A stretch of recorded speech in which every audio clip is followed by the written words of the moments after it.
కేంద్ర ఆర్థిక మంత్రి నిర్మలా సీతారామన్ మీడియాతో మాట్లాడుతున్నారు. ప్రత్యక్ష ప్రసారం ద్వారా చూద్దాం.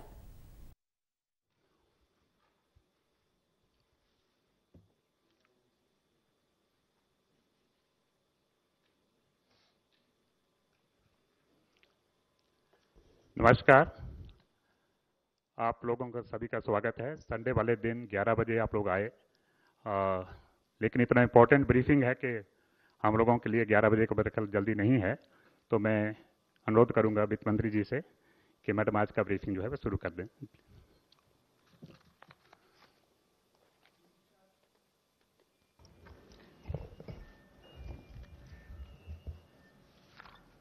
Namaskar and thank you for coming on a Sunday.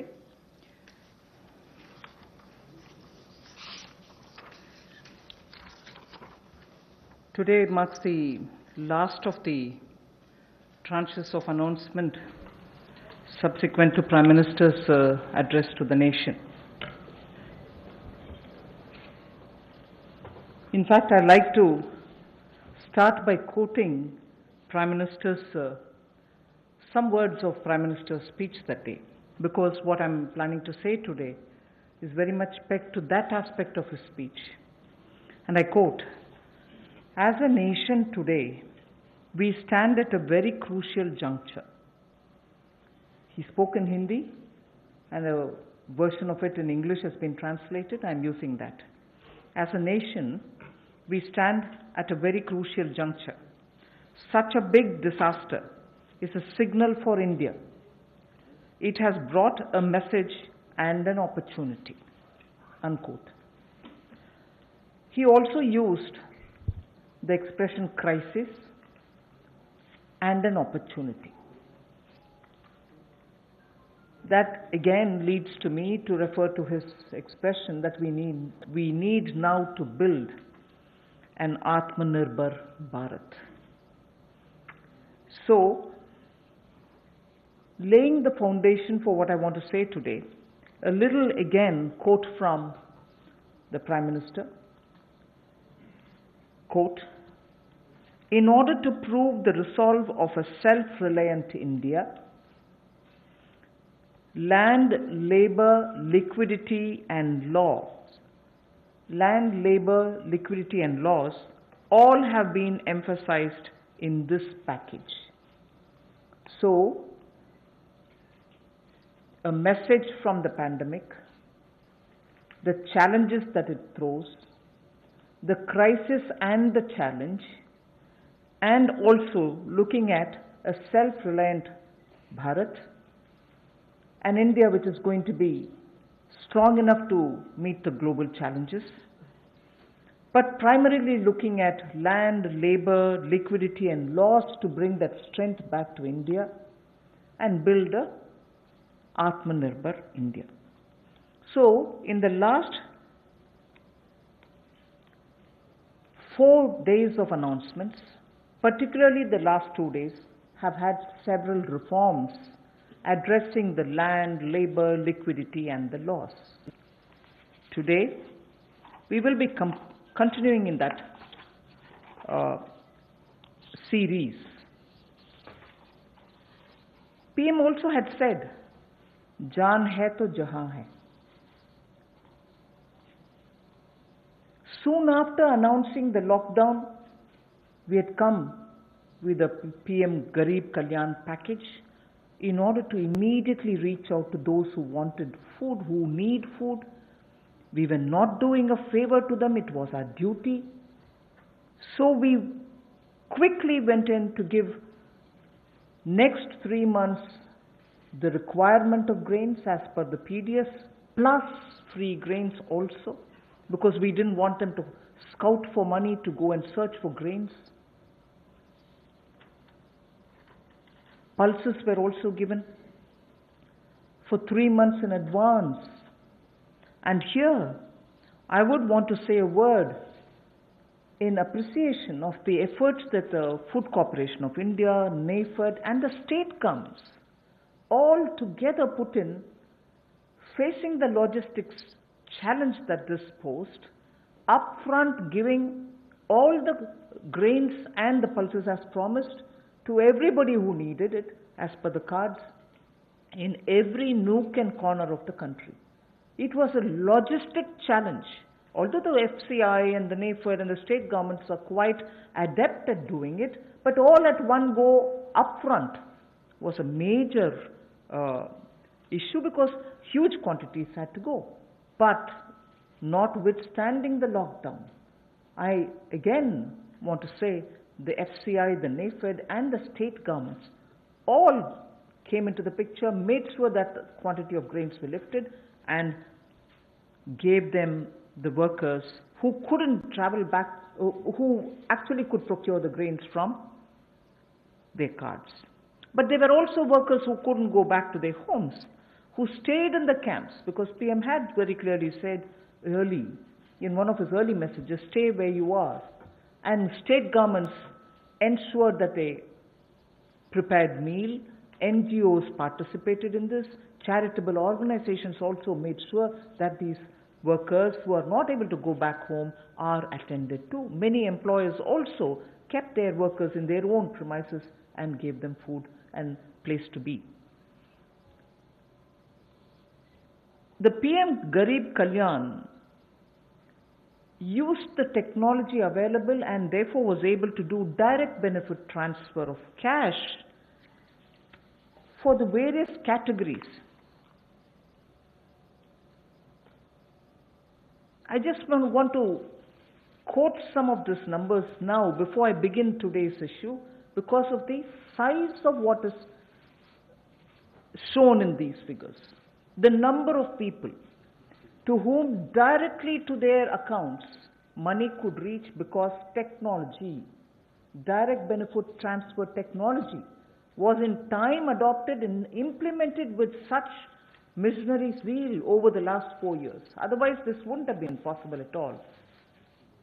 PM Kisan beneficiaries as of 16th May, I'm strictly talking about the announcements and their impact. One-time transfer of 2,000 rupees each has reached 8.19 crore farmers. And that amount is about 16,394 crores. NSAP beneficiary, the old age and others, first installment 2.812 crores of people, 1,405 crores of rupees in the first installment, again 1,402 in the second installment.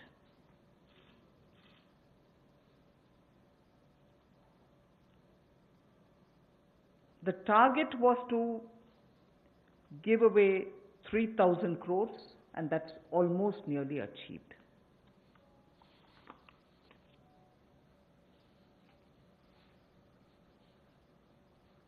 Jan Dhan account holding women under the PM Garib Kalyan were credited into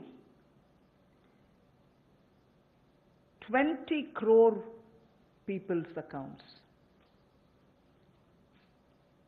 And that amounts to 10,025 crores of rupees.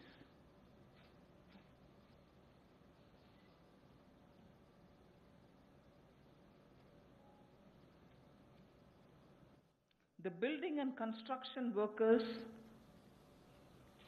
received their financial support amounting to 3,950.35 crores, and their number, the building and construction workers' number, is 2.20 crores. Imagine each one of these numbers and their implication in terms of size.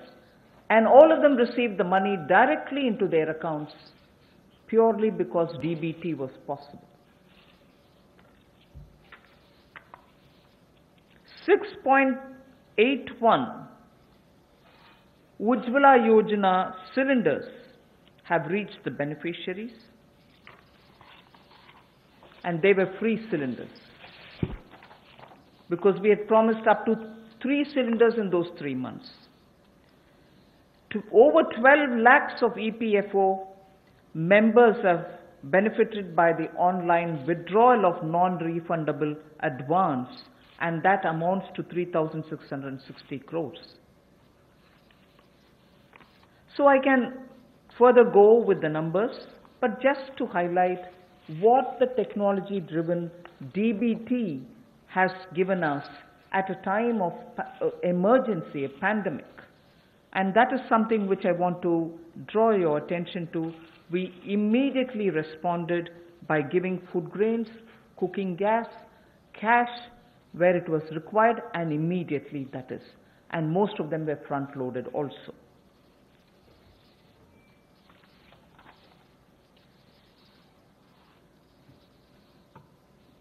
When the lockdown got extended, free grains and dal was also given for a further 2 months more. Free grains and dal was also given for 2 months more. And when it was really possible to have the workers go from the camps that they were in to their respective villages, trains were allowed. And state governments were requested to request for trains from the various stations that they wanted, so that once they brought the workers into that area, to that station, from that station they could be taken to their respective states. The cost of this travel, 85% of it was borne by the central government. The rest is 15% was with the state governments, 85% was borne by the central government. During the travel in the train, food was also given to the workers. So why am I elaborating all this? Just because, remember, jaan hai to jahan hai. So immediately, to make sure that the lives are given the first priority and attention, we ensured that this was extended. But now, it is important also to provide every support when in a changed post-COVID era, livelihoods will also have to come into their fullest play. So when the lockdown gets lifted, and when businesses, after facing severe stressful conditions of business, will be coming back to say, can I start my work back again? Can I get my workers back? Or do I have the money to buy the raw materials? Is it enough for me to pay the wages which is due? All kinds of considerations are going to come up, and many of them may also wonder if they were reaching a stage of bankruptcy. So all this has been kept in mind when we are addressing the issues of land, labor, liquidity, and the laws. So today, and like the days earlier, the 4 days earlier, our attempt is to make sure that, like the way we gave in PM Garib Kalyan, we attend to Jaan, but also make sure that environment is all right now for everybody to start protecting their work, their businesses, their homes, and everything else. Today, I have 7 such steps to tell you, and the order in which I'm saying them are: the first one is Mahatma Gandhi National Rural Employment Guarantee Scheme. Second is on health, and both in rural and urban. And together with it, I put an during the COVID period, education-related steps that have been taken. So that's the second. Third is on businesses and COVID. Fourth is on decriminalization of the Companies Act. Fifth is talking about ease of doing business and related matters. Sixth is on public sector enterprises related matters and the policy thereof. Seventh, state governments and resources related to state governments. So these are the steps which we are taking, 7 of them under these headings. And the last, of course, I will be coming to tell you about the 20 lakhs.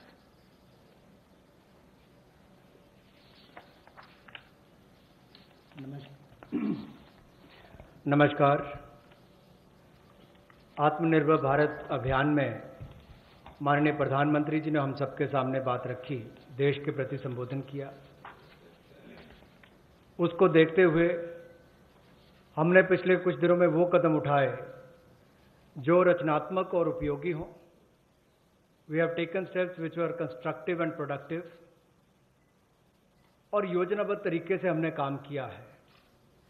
We have worked with a targeted approach in the last couple of months, और जैसा वित्त मंत्री जी ने कहा और माननीय प्रधानमंत्री जी ने भी कहा कि चुनौतीपूर्ण समय में भी संकट में अवसर देखने का काम किया है, और पिछले 5 दिनों में उन सबकी रूपरेखा आप सबके सामने रखी है। आत्मनिर्भर भारत का 20 लाख करोड़ का पैकेज और इसके साथ जो रिफॉर्म्स हम एक बड़ा बदलाव लाने के लिए और संबल प्रदान करने के लिए लाए हैं, वो पिछले कुछ दिनों में उसकी रूपरेखा हमने आपके सामने रखी। इस पैकेज में सभी वर्गों का ध्यान रखने का प्रयास किया गया है, चाहे वो किसान हो, बागवान हो, महिला हो, मजदूर हो, उद्यमी हो, युवा हो, इन सबके लिए ही, व्यापारी कर्मचारी तक के लिए भी उसका इसमें ध्यान रखा गया। और सबसे पहले ध्यान स्वास्थ्य की सुविधाएं देने के लिए प्रधानमंत्री जी ने घोषणा की थी।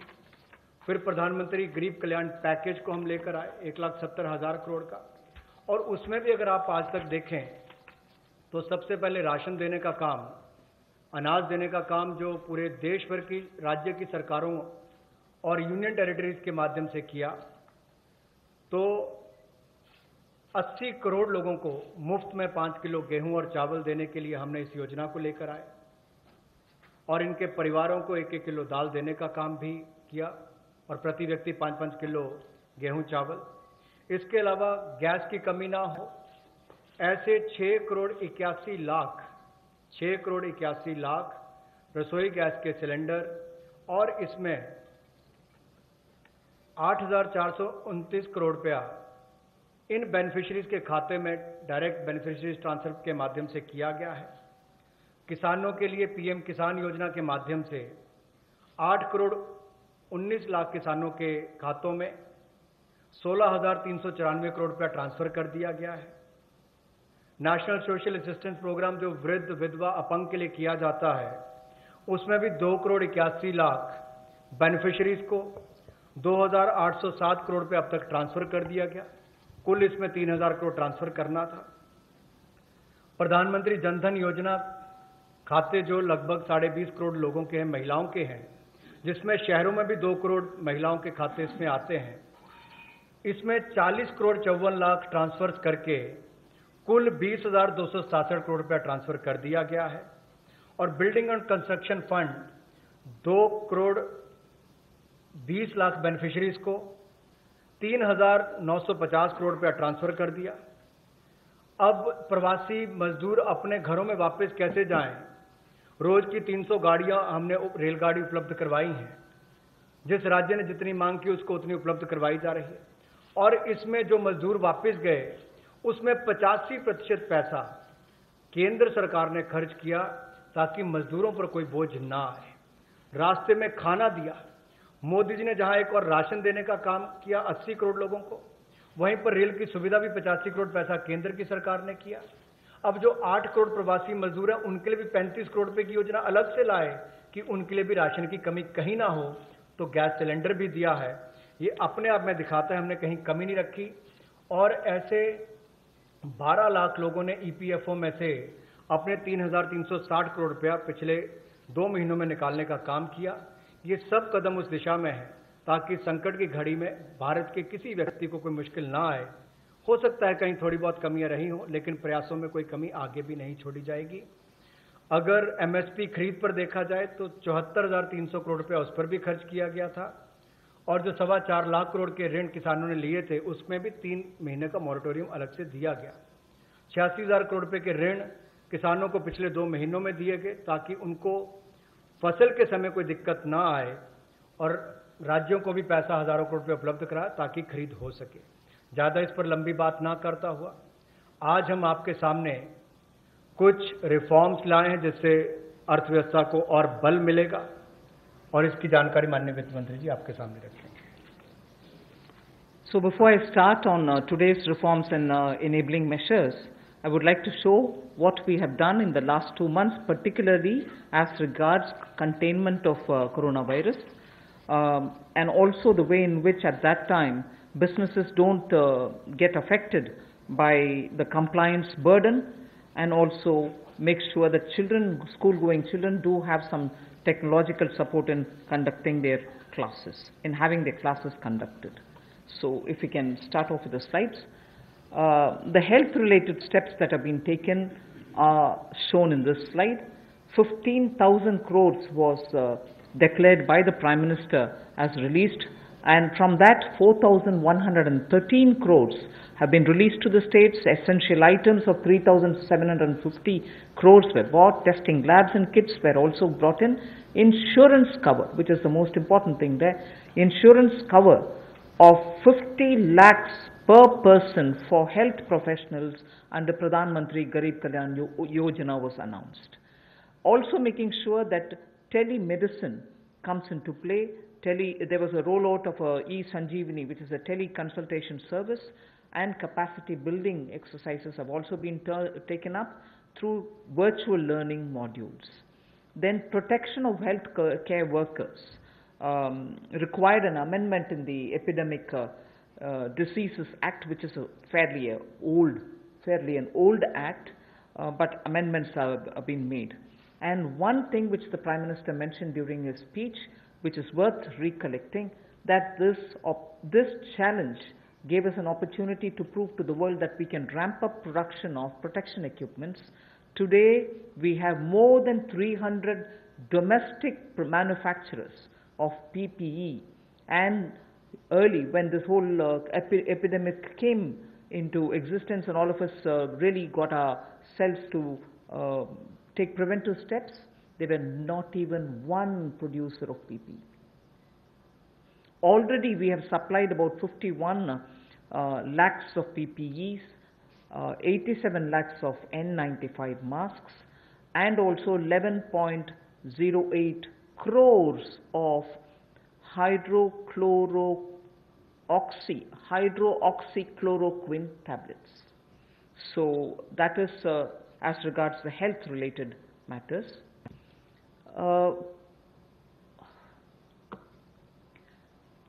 Ease of doing business, quite a few things have happened, but because I'm going to elaborate it as part of my package, I will not attend to it now. You can go to the next slide.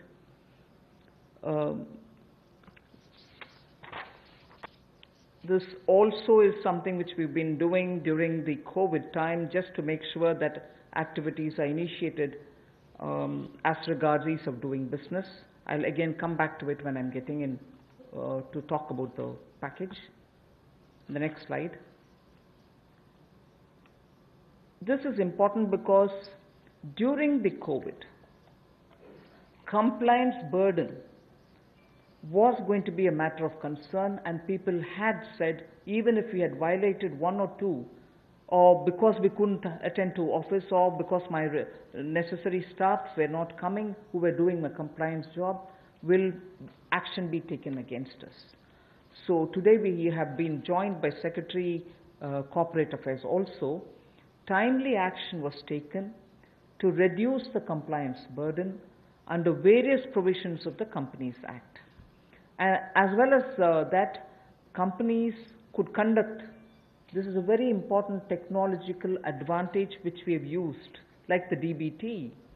We have said companies could conduct their board meetings, their EGMs and AGMs virtually using technology through video conferences, and the latest order pertains to the fact that even rights issues can be done leveraging the strength of Digital India.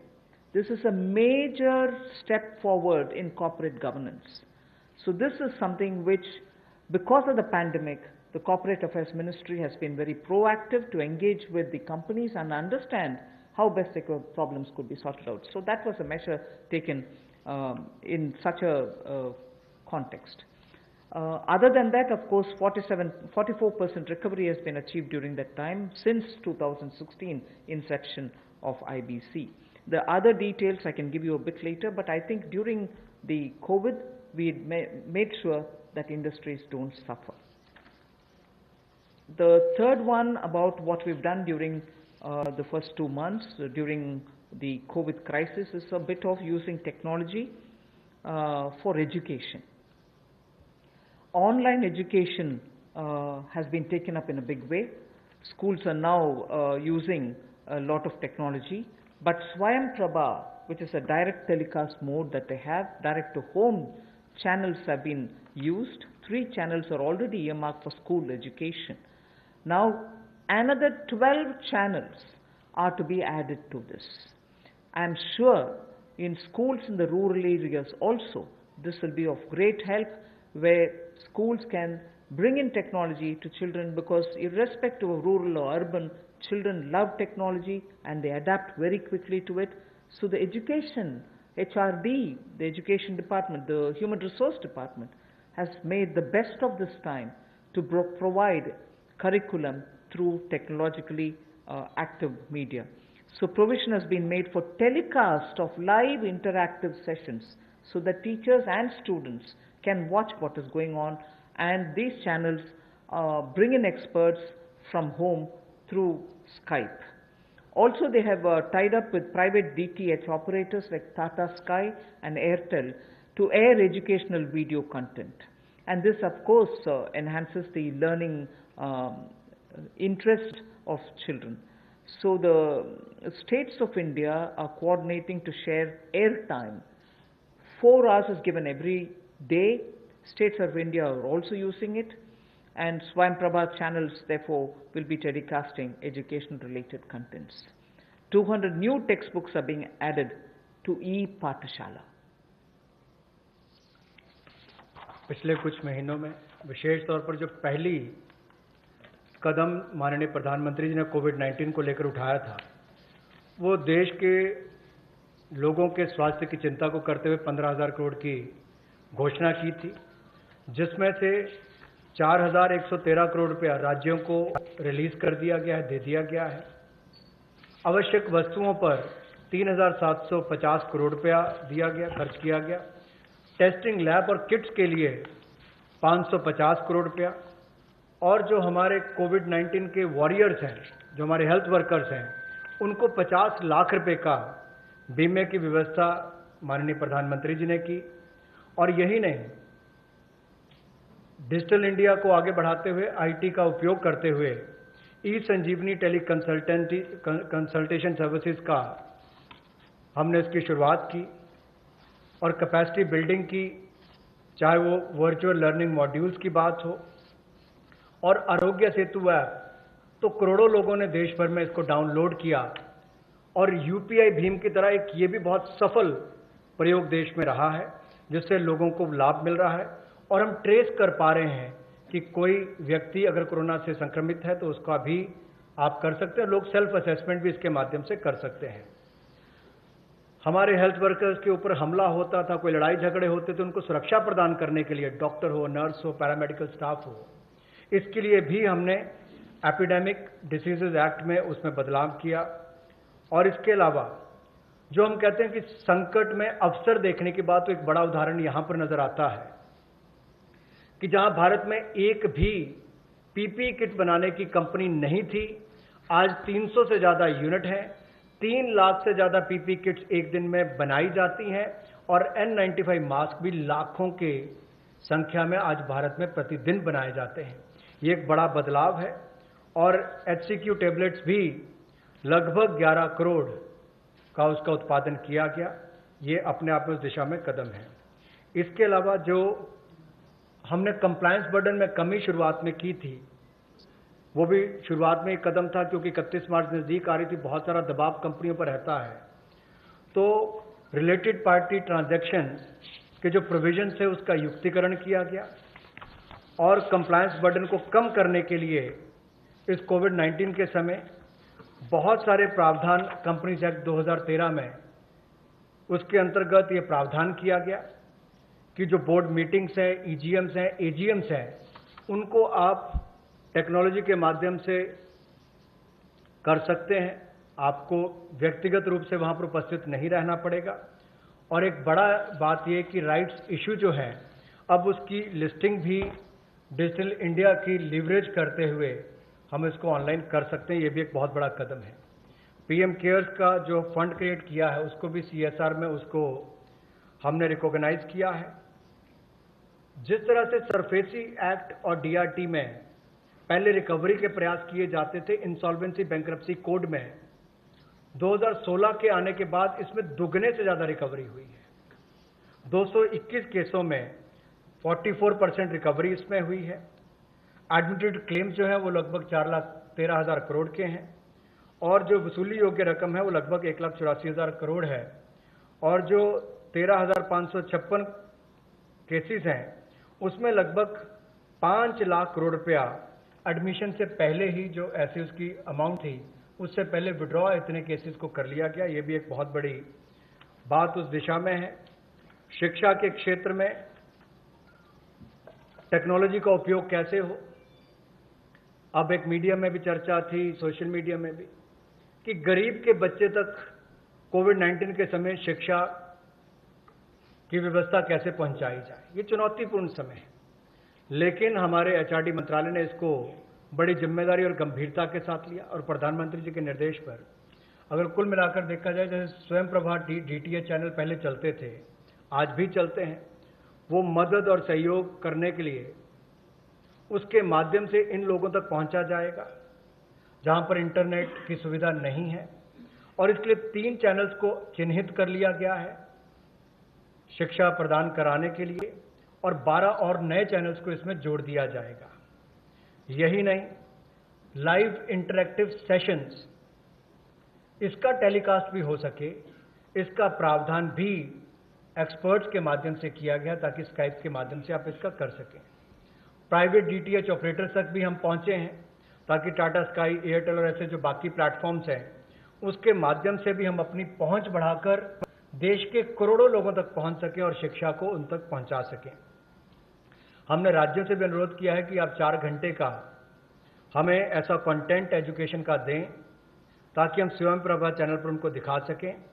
और दीक्षा platform के 66 crore hits अब तक हुए हैं 24 मार्च तक और 200 नई text book इसमें जोड़ी गई है ई पाठशाला के माध्यम से।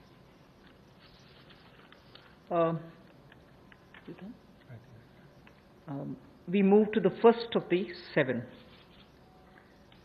The budget estimate for Manrega, Mahatma Gandhi National Rural Employment Guarantee Scheme, was 61,000 crores. We know, and I yesterday referred to it, even day before we spoke about it, a lot of workers are going back to their villages and we've made provision so that they can also join in if they want to enroll in Manrega. So, government will now allocate an additional 40,000 crores. This way, we'll ensure that during the monsoon season, and since many of them have gone back to their villages, and if they enroll, they will get the jobs. So 40,000 crore of rupees is additionally given over and above the BE. माननीय प्रधानमंत्री जी ने जहां प्रवासी मजदूरों को अनाज देने के लिए चिंता की, वापस जाने के लिए ट्रेन का 85% तक खर्चा केंद्र सरकार ने उठाया, रास्ते में अनाज राशन भी दिया, खाने की व्यवस्था भी की। अब जब वो वापस अपने घर जाएंगे तो काम की कमी ना हो, इसके लिए 300 करोड़ % ज़्यादा इसमें जनरेट होंगे और इसके लिए 40,000 करोड़ रुपए का अतिरिक्त प्रावधान भारत सरकार ने किया है ताकि ग्रामीण क्षेत्रों में रहने वाले जो हमारे यहाँ से प्रवासी मजदूर वापस गए उनको काम की कोई कमी ना आए और आय के साधन भी हो सके। We now go to the second, which is ramping up the health infrastructure. After all, as I said, If there was this crisis, if there was this challenge, we also should see the opportunity and be ready to face any future emergency situation that may arise. Health reforms and initiatives have been put in place. Public expenditure on health will be certainly increased. Investments at the grassroots level will be ramped up for health and wellness centers, both in the rural and urban areas. Remember that we had been talking about wellness centers so that they can be in Tier 2 and Tier 3 cities, and particularly giving focus in aspirational districts. We also spoke about the viability gap funding for the social infrastructure only yesterday. So we will be ramping up all the wellness centers and health infrastructure. All districts will have an infectious diseases block in their hospitals. All districts. Then lab, in Delhi we have a lot of path labs moving around and which facilitates people's lives. Lab networks in rural areas are not adequate. So public health labs will be set up at all block levels, not just in district, but block levels we will have public health labs. So I recall Prime Minister did say this pandemic is a challenge. This or any pandemic, if at all it poses a challenge, we need to be ready, Atmanirbhar, in hospitals, at the block and at the district levels. So there is a lot of emphasis being now given for setting up hospitals and also labs, diagnostic labs and testing labs, both with private and public funded opportunities.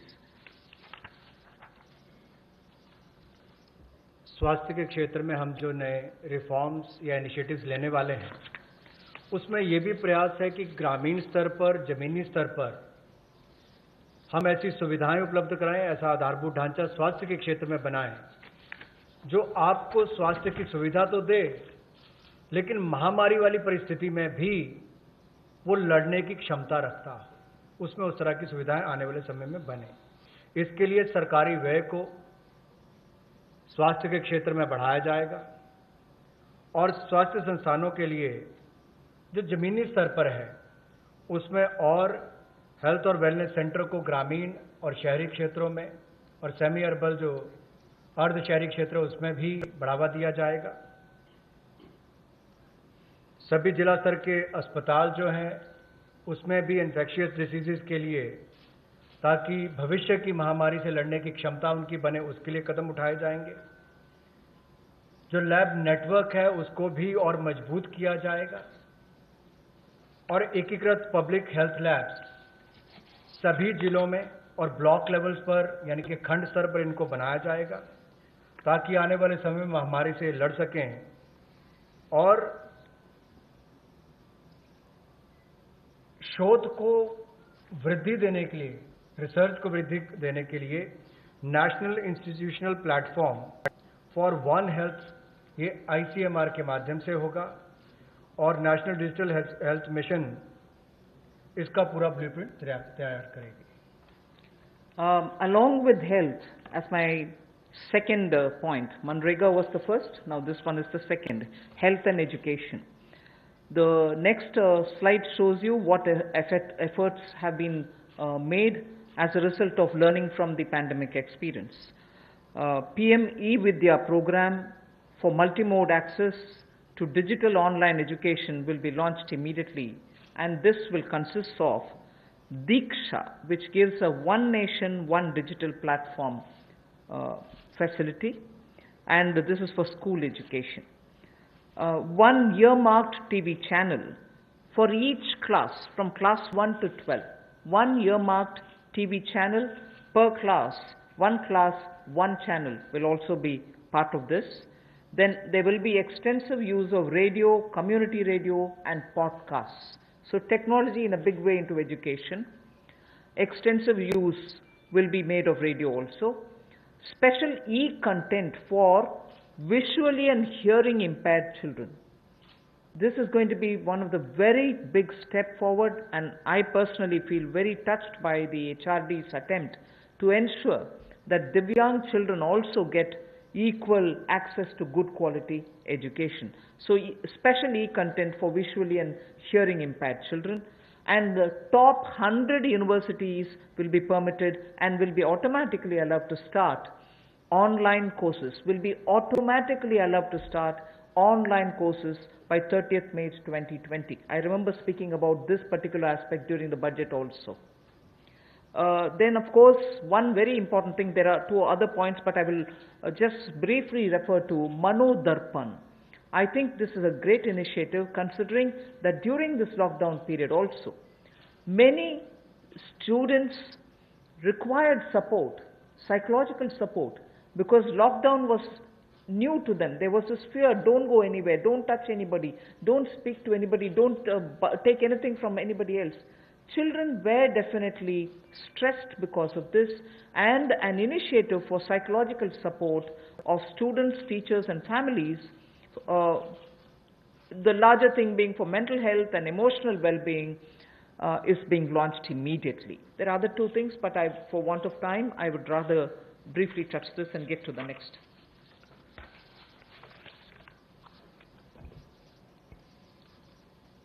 Technology driven शिक्षा कैसे हो, इसके लिए भी कोविड-19 के समय कुछ कदम उठाए जा रहे हैं। पीएम ई विद्या प्रोग्राम जो मल्टी मोड एक्सेस जिसका होगा डिजिटल और ऑनलाइन एजुकेशन के लिए,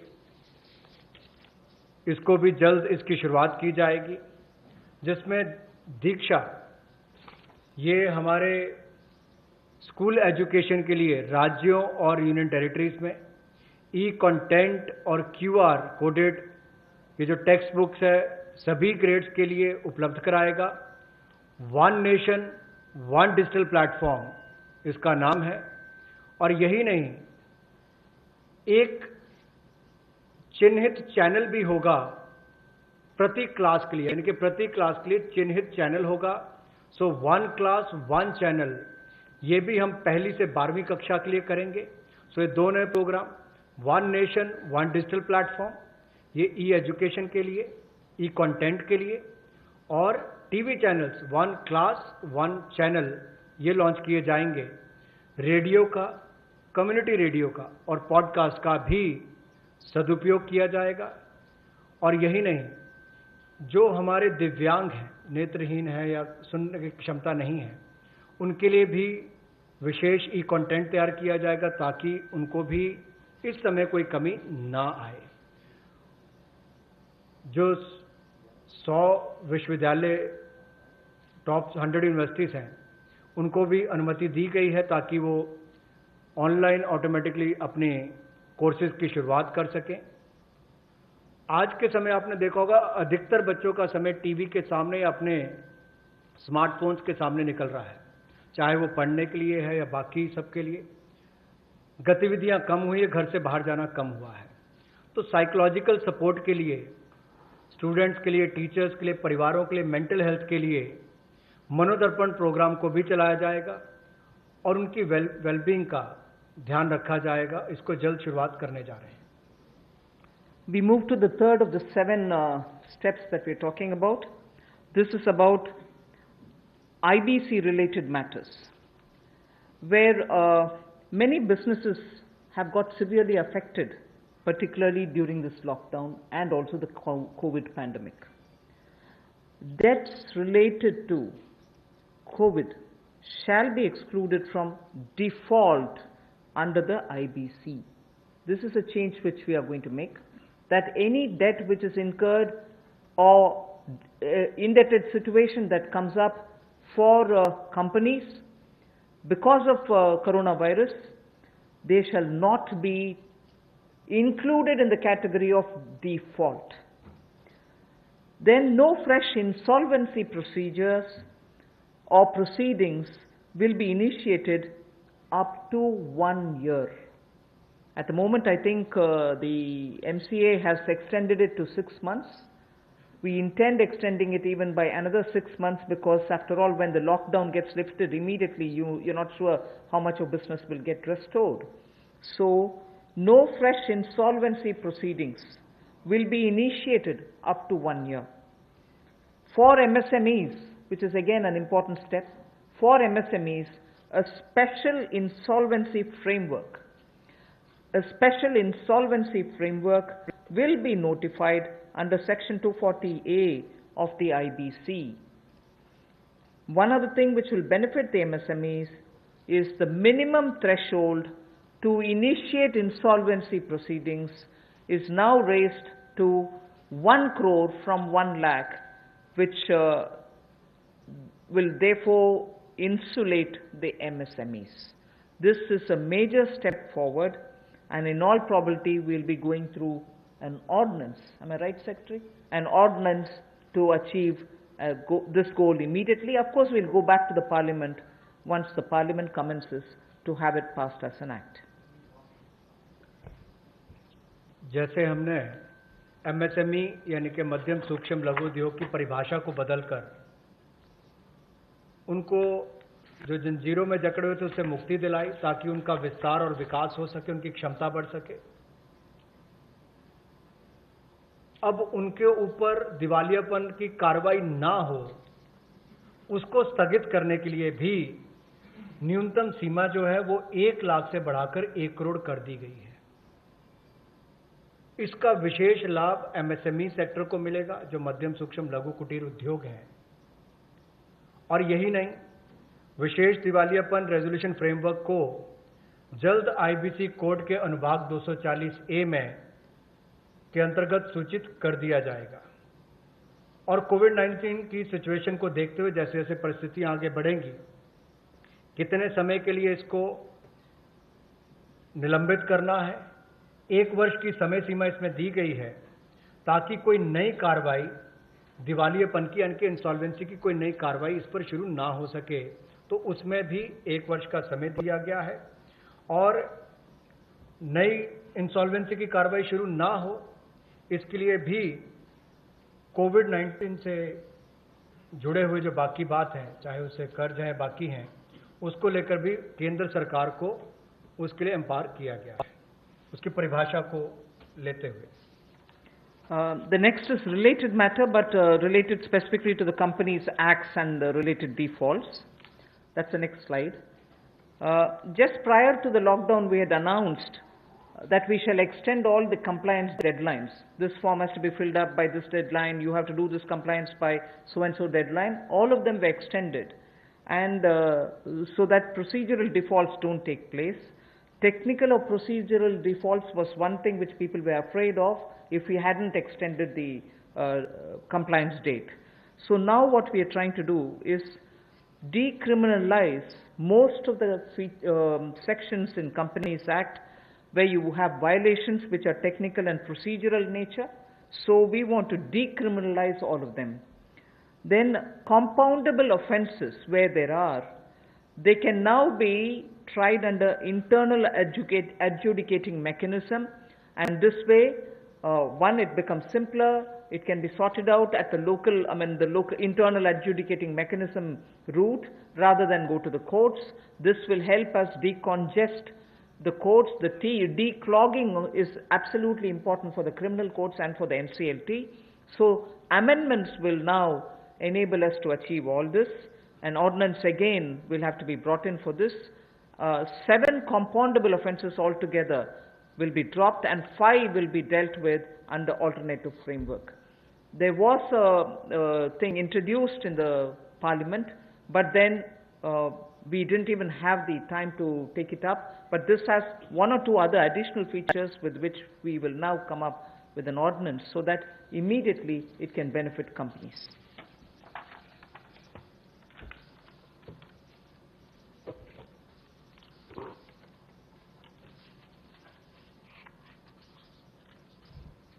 जो छोटे तकनीकी और प्रक्रियात्मक चूक होती है उसको अब अपराधीकरण की सूची में से निकाल दिया जाएगा। यानी कि छोटे मोटे तकनीकी या प्रक्रिया में आपसे कोई चूक रह जाती है तो पहले उसमें क्रिमिनलाइज उसको उसके रूप में देखा जाता है, अब उसको डीक्रिमिनलाइज कर दिया गया है। जैसे आपने CSR की रिपोर्टिंग में कहीं कमी रह गई या आपकी बोर्ड रिपोर्ट में छोटी मोटी कमी रह गई, फाइलिंग के समय डिफॉल्ट हो गया, AGM की होल्डिंग में थोड़ा डिले हो गया, तो अब इन सबको से बाहर कर दिया गया है ताकि इसको उसमें अपराधीकरण की सूची में ना रखा जाए। एक और बड़ा बदलाव जो है, जो कंपाउंडेबल ऑफेंसेस थे, उस सेक्शंस में भी बड़ा बदलाव लाया गया है। उसमें मेजॉरिटी में से पहले केवल 18 सेक्शंस को इंटरनल एडजुडिकेशन मैकेनिज्म के रूप में देखा जाता था, उसके अंतर्गत लिया जाता था। अब उसको बढ़ाकर 58 कर दिया है, यानी कि 40 और इसमें जोड़ दिए गए। अब इन सबको कंपाउंडेबल ऑफेंसेस के रूप में नहीं देखा जाएगा, इसको इंटरनल एडजुडिकेशन मैकेनिज्म में लिया जाएगा। और जो रीजनल डायरेक्टर है उसकी पावर्स को भी बढ़ा दिया गया है। तो इसमें कंपनीज की हरासमेंट भी कम होगी और काम करने का ईज ऑफ डूइंग बिजनेस में भी बल मिलेगा। और जो हमारे न्यायालयों पर और एनसीएलटी पर दबाव रहता था केसेस का, अब कम केसेस उनमें जाएंगे और उसको भी लाभ मिलेगा। जो 7 कंपाउंडेबल ऑफेंसेस हैं उनको पूरी तरह से ड्रॉप कर दिया गया है और 5 को अल्टरनेटिव फ्रेमवर्क के रूप में लिया जाएगा। The next one also relates to the corporate affairs. In order to make it easier for companies, there are several features, but I'll highlight only 2 of them. The rest will be shared to you. First is, this will help companies to directly list their securities in foreign jurisdictions. So now companies can list their securities directly in foreign jurisdictions. So this is one big step forward for Indian companies. And then second, listings of non-convertible debentures on stock exchange will not be regarded as those companies as listed companies. So if companies were to just put their non-convertible debentures in the stock exchange, it doesn't mean that they become listed companies. So these are 2 steps, but of course there will be more which will be shared to you. You will be able to get the further details on it. For want of time, I don't want to spend more time on it.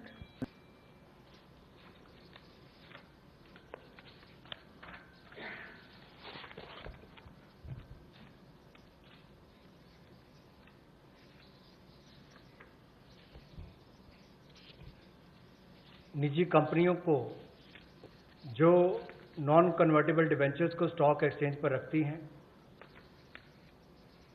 उनको listed कंपनियों के रूप में नहीं माना जाएगा, लेकिन भारतीय कंपनियों को, इंडियन पब्लिक कंपनीज को ये अधिकार दिया जाएगा कि वो जायज विदेशी अधिकार क्षेत्र में अब पब्लिक कंपनीज को डायरेक्टली लिस्ट करवा सकती हैं, सिक्योरिटीज को डायरेक्टली लिस्ट करवा सकती हैं, उसकी अनुमति उनको दी जाएगी। The next one relates to a major step in that we would like to announce a public sector enterprise policy.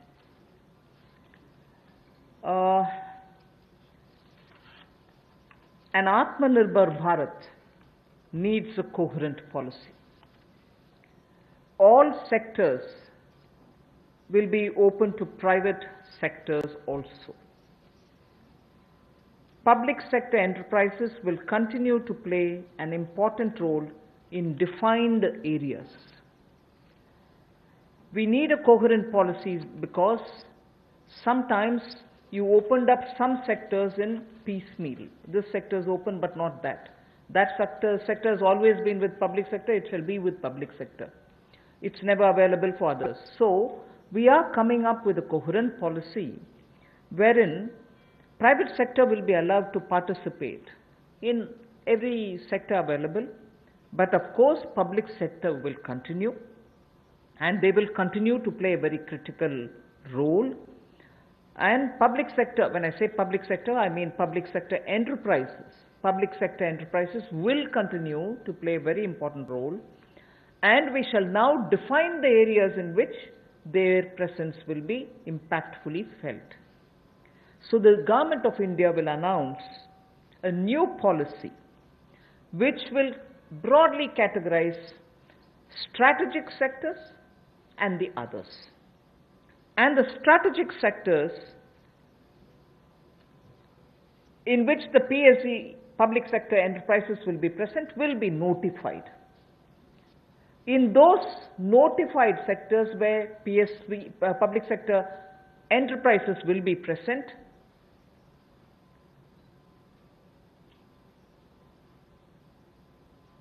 at least one public sector enterprise will be present in those sectors which get notified as where you'll find the public sector enterprises. At least one public sector enterprise will be present, whilst private will also be allowed to play their role in it. However, in those sectors which get notified as strategic sectors in which public sector enterprises will be present, only 1, 2, 3 or 4 public sector enterprises will be present. In the sense, not more than 4 public sector enterprises will be there in that strategic sector notified for the presence of public sector enterprises. So if a sector is notified, and in that if there are 10 public sector enterprises, either they will be merged together or they will be brought together in such a way that they are only 4 or lesser. So there won't be mushrooming public sector enterprises in those notified strategic sectors. So in the notified strategic sectors, definitely public sector undertakings or enterprises will be present, but private sector will also come in. But imagine a particular sector which is notified as strategic. If there are too many public sector enterprises, they will either be brought together to form bigger public sector enterprises, and in that process we will not have more than 4 of them. They can be lesser than 4, but not beyond 4 public sector enterprises in those notified strategic area. Private sector can slowly come in and be present and compete in every sector, but the detailed policy will soon be opened up and issued.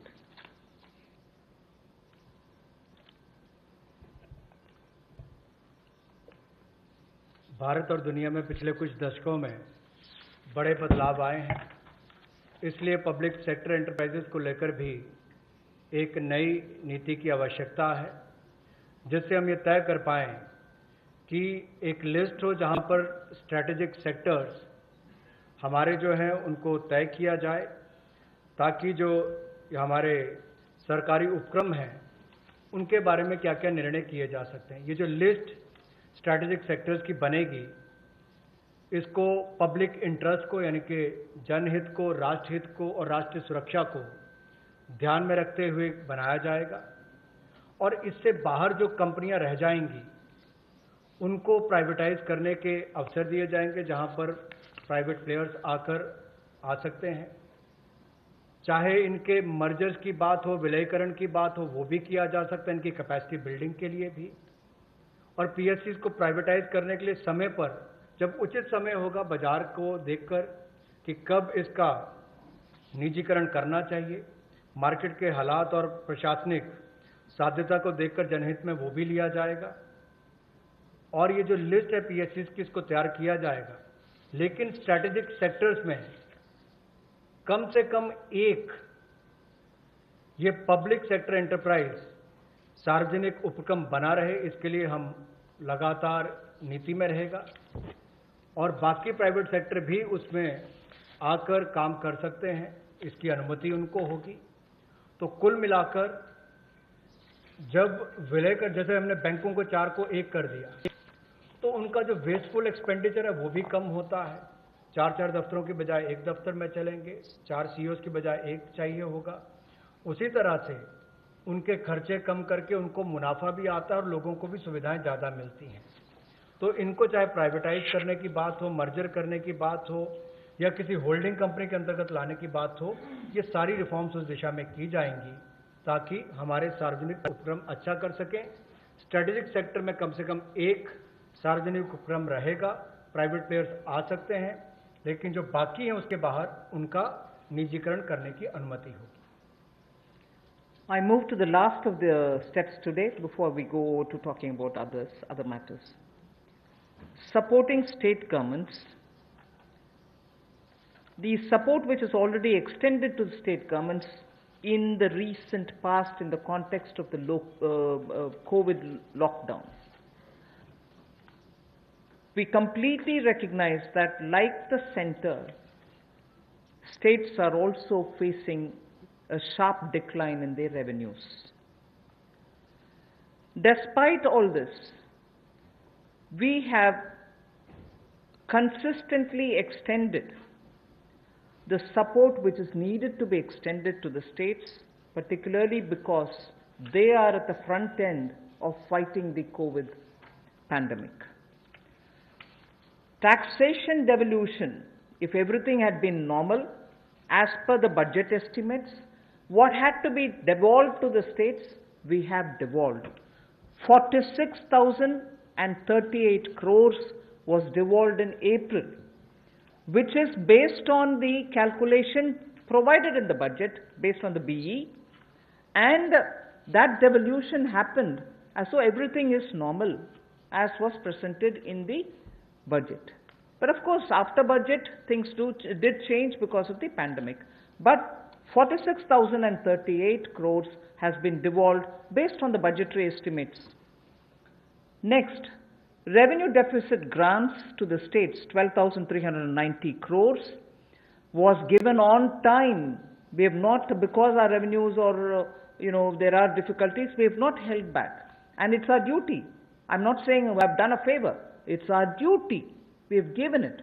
Revenue deficit grants to the states of 12,390 crores was given on time in April and May, despite centers' stressed resources. What normally gets devolved over a couple of months, the SDRF, State Disaster Relief Fund, in advance was released, keeping in mind that there is a pandemic which the states are fighting, and this release happened even in the first week of April. First week of April, which is the beginning of the financial year, 11,092 crores was released, which is the SDRF fund, which normally would have got released as and when there is a situation. Health Ministry has separately from its side released 4,113 crores so that anti-COVID activities can be funded.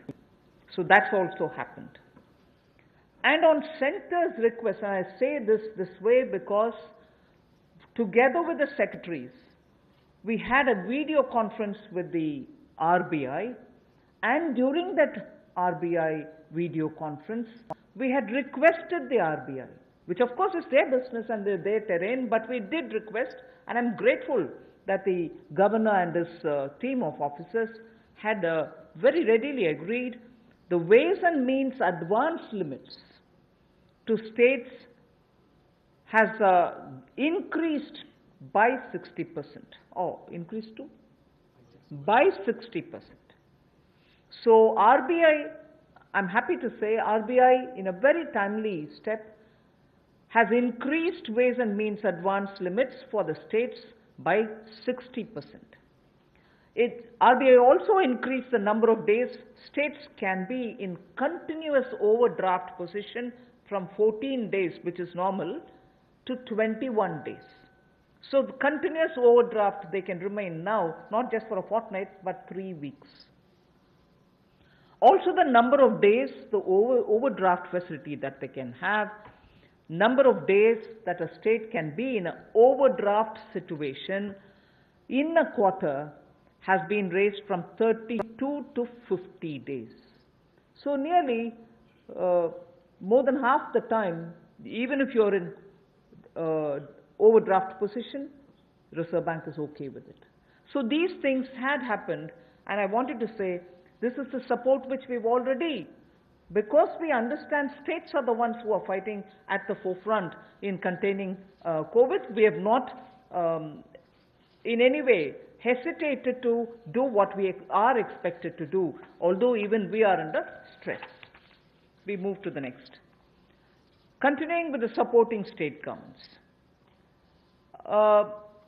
States have a net borrowing ceiling which is about 6.41 lakh crores based on a 3% of GSDP. They can borrow up to 3% of their state's gross domestic product. 75% of was authorized already by us. You can go ahead borrowing that 3% amount. Today, I'm just stating a matter of fact. States have only so far borrowed only 14% of that limit which is authorized for them. They can always, in the first half of the year, borrow 50%. But we said you go ahead borrowing further for the first half, 75% also you borrow right at the beginning. But I'm just stating a matter of fact position that states have so far borrowed only 14% of the limit which is authorized to them. 86% of the authorized borrowing limits remain unutilized as of now. Nevertheless, because chief ministers have written to the Prime Minister, finance ministers have written to me saying, please increase our borrowing limit. It is now 3% of your state's GSDP. We have now agreed to increase this to 5%. Because it's an unprecedented situation, we have acceded to the demand of the states and increased their borrowing ceiling from 3 to 5%. This will give an extra 4.28 lakh crores to the states. 86% is remaining, although it is authorized, it is remaining unutilized. Only 14% has been utilized by the states. They have requested us for increasing the cap for borrowing from 3%. So we've agreed to increasing the borrowing limit to 5%. So an additional 4.28 lakh crores will be available as extra resources for the states.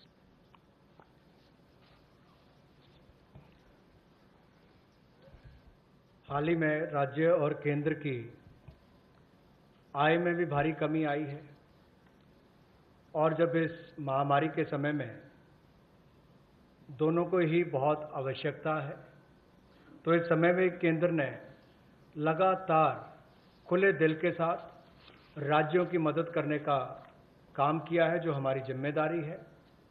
और यही नहीं, जो devolution of taxes है, अप्रैल के महीने में 46,038 करोड़ रुपया ये राज्यों को दिया गया और ये जैसा हमने बजट एस्टिमेट्स में पूरा प्रावधान किया था, लेकिन अभी किसी को पता नहीं अगले कुछ महीने कैसे जाएंगे।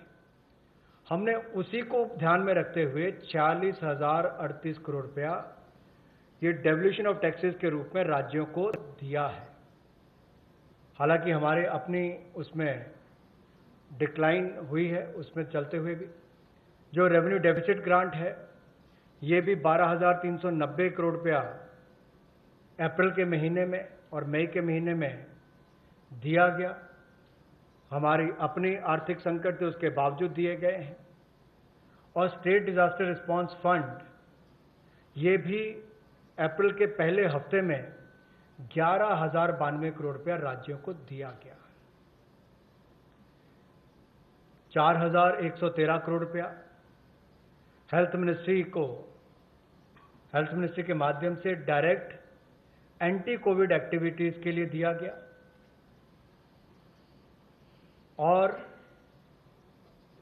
जो माननीय वित्त मंत्री जी ने और हमारे बाकी अधिकारियों ने आरबीआई से वीडियो कॉन्फ्रेंस के माध्यम से आरबीआई गवर्नर से अनुरोध किया था कि राज्यों की वेज एंड मीन्स एडवांसेस को उसकी लिमिट को बढ़ाया जाए हमारी जो मांग थी और जो राज्यों की भी मांग थी, ये तो राज्यों की मांग के अनुरूप या उससे ज़्यादा भी हमने वेज एंड मीन्स एडवांसेस की लिमिट को 60% बढ़ाया है।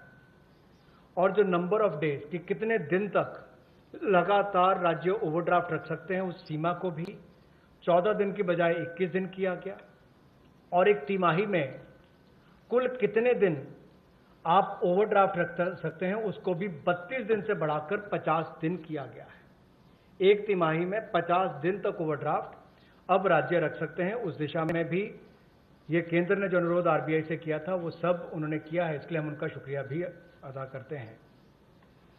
अब जो नेट बोरिंग की बात आती है, उसमें राज्यों ने मांग की थी कि जो उनका सकल राज्य घरेलू उत्पाद है उसके 3% की बजाय, यानी कि उनकी जीएसडीपी के 3% की बजाय उससे बढ़ाकर उनको अवसर दिए जाए।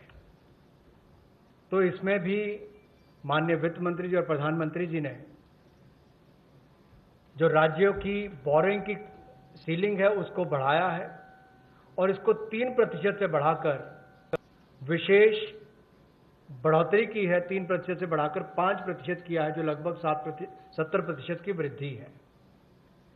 लेकिन जो अभी भी हमने इससे पहले उनको अनुमति दी थी कि जो आपका 3% भी है, आप उसका ज़्यादा पैसा पहले रेज कर सकते हो, पहले तिमाही में, इन 2 महीनों में। उसमें भी जो 75% उनको ऑथराइज किया था मार्च महीने में, और राज्यों के ऊपर हमने छोड़ दिया था कि आप जितना लेना चाहें 75% तक आप ले सकते हैं, उसमें भी केवल 14% तक ही उन्होंने अपनी जो ऑथराइज लिमिट थे उसका बोरो किया है। 86% अभी तक भी उन्होंने उसका इस्तेमाल नहीं किया। लेकिन उसके बावजूद हम इसको 3% से बढ़ाकर 5% कर रहे हैं। ये अपने आप में एक बड़ी कदम उस दिशा में लिया है जो केंद्र ने राज्यों की मदद करने के लिए लिया, और जो उनकी मांग थी उसको पूरा भी किया है। इससे राज्यों को 4,28,000 करोड़ रुपया अतिरिक्त संसाधन मिलेंगे, जिससे राज्यों को बहुत बल मिलेगा। I move to the next one, which is also about the state governments and the extra borrowing limits that we are extending. Part of the borrowing will be linked to specific reforms. From 3 to 5 is the increase. From 3 to 3.5, unconditionally we extend. The next 1%, which is up to 4.5%, we will release in 4 tranches of 0.25%, each of the tranches linked to a clearly specified, measurable and feasible reform which is necessary as an action to be taken. And why do we want this linkage with reform, state level reform? Because we want to make sure that the poor benefit by all the monies which are getting borrowed, and we from the center and states are collectively committed to, for instance, implementing one nation, one ration card, implementing ease of doing business at the district levels, power distribution and related issues. We spoke about the DISCOM problems, GENCOs not getting paid, and the urban local body revenues related issue. So I repeat, we have increased the borrowing limit for the states from 3 to 5. From 3 to 3.5, the additional, that 0.5% is unconditional. After that, up to 4.5, that 1% increase will be released in 4 tranches, and each one of those tranches will be linked to reforms which have to be taken with specified, measurable, feasible action. The next one, which is another 0.5, because I would have touched 4.5 with that, the last 0.5 will be given as soon as the milestones are achieved, not in all the 4, but at least in 3 of these conditions. So if you're talking of one nation, one ration card, ease of doing business, power distribution related matters, urban local bodies matter. There are 4. From among the 4, if at least 3 are completed, the last 0.5% will be released. So 3.5 unconditional, another 1% in 4 tranches linked to 4 of those different measures, and the last 0.5 to be released once at least 3 of those 4 are achieved. पिछले कुछ दिनों में आत्मनिर्भर भारत के 20 लाख करोड़ के package के साथ आपने बहुत सारी रिफॉर्म्स भी केंद्र सरकार के द्वारा लाई गई। ये ऐतिहासिक भी थी, और मैं तो कहूँगा अगर भारत के संदर्भ में 2020 को 2020 को देखा जाएगा तो ये ईयर ऑफ रिफॉर्म्स के रूप में देखा जाएगा। अब इसमें राज्य की सरकारें भी अगर रिफॉर्म्स लाती हैं तो इसमें संघीय ढांचे में और बल मिलेगा, और नीचे तक जो हम आत्मनिर्भर भारत बनाने की बात करते हैं उसी दिशा में एक बड़ा कदम है। तो 3% से जो 5% तक जो अपने जीएसडीपी के मुकाबले उनको पैसा रेज करने के लिए अनुमति दी गई है, उसमें कुछ रिफॉर्म्स के साथ हमने उसको जोड़ा है।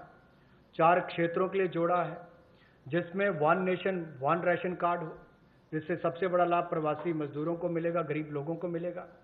ईज ऑफ डूइंग बिजनेस में जहां बाकी रिफॉर्म्स हमने एमएसएमई सेक्टर की परिभाषा या essential commodity act APMC act में बदलाव करने से की हो, power reforms power distribution sector के लिए, उसी तरह से अर्बन लोकल बॉडीज में आय के साधन कैसे बढ़े ताकि आने वाले समय में ये जो कर्जा राज्य की सरकारें ले रही हैं इनके ऊपर बोझ ना बने और इनके अपने आय के साधन भी बढ़े, रिफॉर्म्स भी ला सकें, उस दिशा में बड़ा कदम है।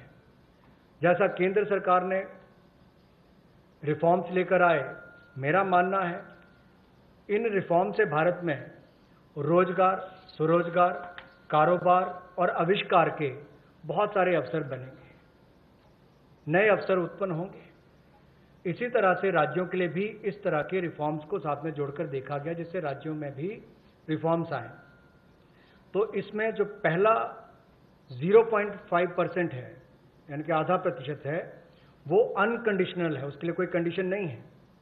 जो बाकी 1% है उसको 4 किश्तों में, जो 4 हमने परिवर्तन करने के लिए रिफॉर्म्स करने की बात कही, उनमें 4 में से अगर 3 भी आप कर लेते हैं तो आपको 1% उसका रिलीज कर दिया जाएगा 0.25 की ट्रांचेस में। One small correction. That 1% will be released in 4 tranches for dealing with those 4 reform steps: 1 ration, 1 card, ease of doing business, power distribution, and urban local bodies. So that 1% goes in tranches of 0.25 for each of these tied to the reforms. After at least 3 are done, then you get the last 0.5. धन्यवाद। ये जो 4 reforms की बात कही गई, जब आप इस माइलस्टोन को अचीव करेंगे तो 0.25% के हिसाब से आपको उसको मिलेगा, जो 1% आपका बनता है। और जब आप इन सबको कर लेते हैं, उसमें से 3 भी आप माइलस्टोन्स को अचीव करते हैं, तो आपको 0.5% यानी कि आधा प्रतिशत आपको एक इंसेंटिव के रूप में दिया जाएगा। तो कुल मिलाकर 5% की आपको ये लाभ मिलेगा। Before we go to the next slide, I just want to now say, I've finished with all these 7 steps that I have to say. I'm now going to just show you from the time Pradhan Mantri Garib Kalyan was announced, what are the kind of measures we have taken in numbers. That will be of great interest to you all, because I remember many of you, my friends, have been asking from day one, what's this 20 lakh? You have the answers today. Stimulus from earlier measures, which is the one which starts from Garib Kalyan. This does not include any of those 4 days before today. Today is the 5th day. So these 5 tranches are not yet shown here. Revenue lost due to tax concessions, which were announced as of March 22nd, is about 7,800 crores. I'm not getting into the details now. Then you have Pradhan Mantri Garib Kalyan package, which is at 1.70,000 crores. And then the health sector announcement, which was 15,000 crores, totaling to 1,92,800 crores. I can see a lot of our friends sitting up, getting to the edge of their seats. We are giving you all the details, not to worry. Okay, so this is before we even started talking about the 5 tranches. This is before the Prime Minister even spoke about a stimulus package. And this actually leads to all those poor need food, poor should not be hungry, poor should have at least some money in hand, poor should be given medical help, they should be treated for preventing COVID, they should be attended to, they should have, if they are staying in camps, food to be given and so on. And also for those small businesses who can't do compliance and so on. So this is part of the stimulus, although it came before Prime Minister's speech. So Nathan, you're all right with me going over to the next few slides? All of you are all right? Okay. We now go tranche by tranche. The next slide will show you, when I say part 1, it means tranche 1. Okay?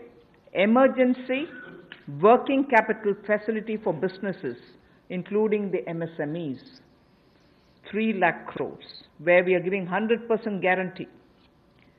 Subordinate debt for stressed MSMEs, again Government of India guarantee, 20,000 crores. Funds of funds for MSME, that is up to 50,000 crore. EPF support for business and workers, 2,800 crores. Reduction in EPF rates, 6,750 crores. Special liquidity scheme for NBFCs, HFCs, Housing Finance Corporations, and microfinance institutions, 30,000 crores. Partial credit guarantee scheme, which is the second version because we had announced one earlier, for liabilities. The earlier one looked at asset side. This one looks at the liability side. And earlier it was probably guaranteed 10%. This time it is 20% guarantee for the first loss. So NBFC, HFC and MFIs, 45,000 crores. Liquidity injections for DISCOMs, 90,000 crores. Reduction in TDS and TCS rates, down by 25%, 50,000 crores. So all this takes the first day announcements total to 5,94,550 crores. Can we move to the second? Second tranche, free food grain supply to migrant workers for 2 months, which I did repeat now. First tranche per PM Garib Kalyan, but the second one, 3,500 crores. Interest subvention which I announced for the Mudra Sishu loans, 1,500 crores. Special credit facility to street vendors. 50 lakh street vendors were to benefit out of it. Each would get up to 10,000 rupees. I had announced it earlier. That takes 5,000 crores. The CLSS Middle Income Group Housing Program, 70,000 crores. Additional emergency working capital, which we said will benefit small and marginal farmers, 30,000 crores. Then I spoke of Kisan Credit Card and additional credit which we want to extend to 2.5 crore farmers. That sixth item, which refers to KCC, was to benefit 2.5 crore small farmers, 2 lakh crores. So the second day's announcement, second tranche, totals to 3,10,000 crores. I move to the third tranche. Micro food enterprises. I get very mixed up with the food micro enterprises, micro food enterprises. I'm comfortable calling them micro food enterprises. Micro food enterprises which were to benefit 2 lakh units, meaning 2 lakh small entrepreneurs who are running their food processing centers can all benefit, and that would mean 10,000 crores. Pradhan Mantri Matsya Sampada Yojana, 20,000 crores.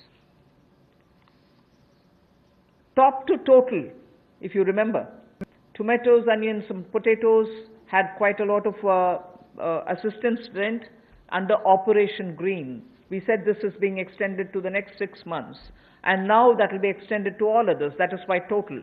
So what was pertaining to tomatoes, onions, and potatoes now is going to include a whole gamut of vegetables and greens and fruits. Operation Green gets 500 crores. Agri-Infrastructure Fund, the farm gate infrastructure which I've spoken about, 1 lakh crores. Animal husbandry infrastructure development, which we spoke about yesterday also, dairy development, this is 15,000 crores. Promotion of herbal cultivation, I did speak to you all elaborately about it, 4,000 crores. A small but a very essential from the point of view of agri-life. Agri-life is now desperately in need of pollination agents. Beekeeping initiative, 500 crores. So Tranche 3, the third set of announcements which were made after Prime Minister's self-reliant India, Atmanirbhar Bharat, the third announcement, totals to 1,50,000 crores. I put together 4 and 5.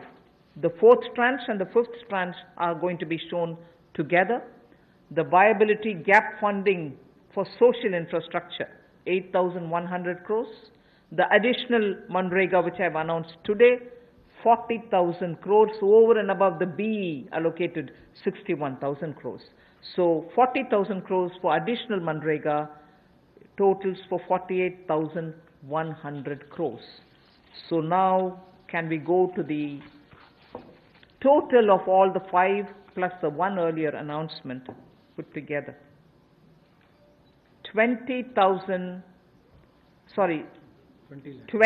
lakhs 97,053 crores.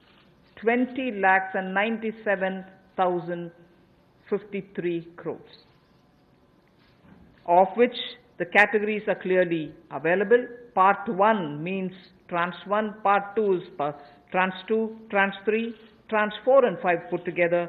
Earlier measures including PM Garib Kalyan Yojana, which was shown earlier also. And here I bring in the actual utilized monies from the RBI's measures, which is 8,01,603. They may have announced over 9 lakhs plus. RBI may have announced 9 lakh plus, but actually utilized, because we're talking about liquidity going to the people. 8,01,603 is what is the actual figure we've taken.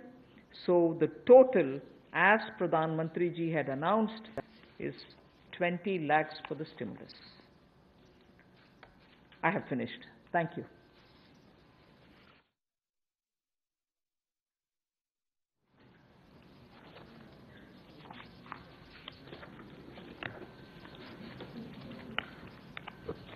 Friends, I think इतना detail में देने के बाद I am seeing almost everyone is ready with a question, and today incidentally I have got maximum question online also. So we will take some online questions and some from the hall. Madam, this first question is online. Do we expect more bank mergers in view of the privatization? If yes, when will the new mergers start? Bank mergers, right? No, we have not announced anything. So Mergers have not announced anything. Number 14. I'm Timsi this side from CNBC TV 18. Few clarities on the state finances. You said that government has hiked the borrowing limits along with the details of how they can borrow. Does this mean it will also help has government increased the fiscal deficit of the states under the FRBM from 3% to 5%. Also, states are expecting some of their pending dues when it comes to the GST compensation dues, etc., which are pending of the previous fiscal. By when can they expect that? And on the company affairs, is there more which is coming, because companies are requiring a lot more clarity and a lot more relaxations when it comes to their corporate governance norms, which they are unable to meet due to the current COVID situation? The companies thing, I think we are continuously addressing it as and when things are required. Prior to COVID, we did address a lot of criminality-related matters. During COVID, I've explained to you, we'll keep on continuous interaction with companies and we'll address those concerns which they come periodically. On the state's dues, I think we are periodically talking about it. GST dues is very clearly explained in the GST Council. It's not for one state and not for other, or selective states and not for others. All states' GST dues are dues which we recognize December, January, February, March, have not been paid. All right? Then on the FRBM, you'll get to know about how states are going to handle their own. I can't speak for them. Can we have details of new strategic sectors under the new public sector policy, which is? Yes, I said the policy will be announced and the list will come out from the time when the policy gets really, and it's not going to be too long. Sooner we'll announce it, the list will be out then. Number 11. Thank you, Madam. I'm happy that you have given a breakup. The real issue, as the first day I'd asked you, is about the fiscal deficit, because I understand that today is a difficult time. Nobody had envisaged COVID and where it has. So where do you target it? Because you've already done additional borrowings. You're also increasing 3 to 5%. So will you be able to? The budget estimated it at 3.5. That's not possible. So where do you see it touching now? Sunil, we are only in May. February was the budget. April 1st is the new year. We've not even completed 2 full months of the new year. And we've also continuously kept showing what we are doing. So I think we'll allow it for a bit later to talk about fiscal deficit. Sunil, the question is COVID related here also online. I'll read that question. I think that will complete this one. But is COVID related debt? Is it debt which is raised during the COVID period, or the debt raised from the banks under their COVID timelines, or the debt which is announced for the first time for the MSME? When that notification will be issued by the Secretary MCA, he would definitely tell a specific date from when debt incurred as debt incurred during COVID period. It could be any date commencing, say, I don't know, 1st February, or the date when the lockdown started, something. Mine will be applied to say what relates to be defined as COVID-related debt. So I may not give you the specific date now. I've told you that I'm working on it. The notification, when it comes out, will tell you when does that start. The definition of what gets defined as COVID-related debt. From which date does it start? Will be clear. It will be absolutely made clear by the Secretary when he releases the notification. 59.